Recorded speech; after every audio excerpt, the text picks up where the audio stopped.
کیا آپ نے کبھی سوچا کہ دنیا میں لوہا گزشتہ کئی صدیوں سے روزانہ لاکھوں ٹنوں کے حساب سے استعمال ہو رہا ہے اور زنگ لگنے سے روزانہ ہزاروں ٹن کے حساب سے ضائع بھی ہو رہا ہے، لیکن پھر بھی یہ ختم نہیں ہو پا رہا۔ تو سوال یہ بنتا ہے کہ آخر زمین پر لوہا کتنی مقدار میں موجود ہے، اور جب روزانہ لاکھوں ٹن لوہا استعمال اور ضائع ہو رہا ہے تو آخر کب تک یہ ہماری زمین پر موجود رہے گا؟ آئیے آپ کو ایک محتاط اندازے کے مطابق بتاتے ہیں۔ ہماری زمین میں کل 35% لوہا موجود ہے، جبکہ زمین کی سطح یعنی کرسٹ پر لوہا 5% کے قریب پایا جاتا ہے، جس کو آسانی سے نکالا جا سکتا ہے۔ یہ مقدار 1.2 ارب ملین ٹنز بنتی ہے۔ دنیا بھر میں روزانہ تقریباً 7 ملین ٹن لوہا استعمال کیا جاتا ہے۔ اس کے علاوہ زنگ لگنے کی وجہ سے روزانہ تقریباً 55,000 ٹن لوہا ضائع بھی ہوتا ہے۔ اگر ہم موجودہ شرح استعمال اور 40% ریسائکلنگ کو مد نظر رکھیں تو زمین کے 1.2 ارب ملین ٹن لوہے کے ذخائر 7,66,000 سال تک استعمال کیے جا سکیں گے۔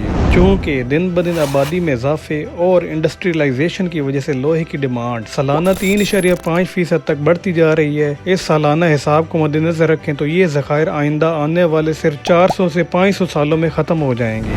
اگر ریسائکلنگ اچھی طرح جاری رکھی جائے، لوہے کو زنگ لگنے سے بچایا جائے اور متبادل ذرائع کو استعمال کیا جائے تو یہ ذخائر مزید طویل عرصے تک موجود رہ سکتے ہیں۔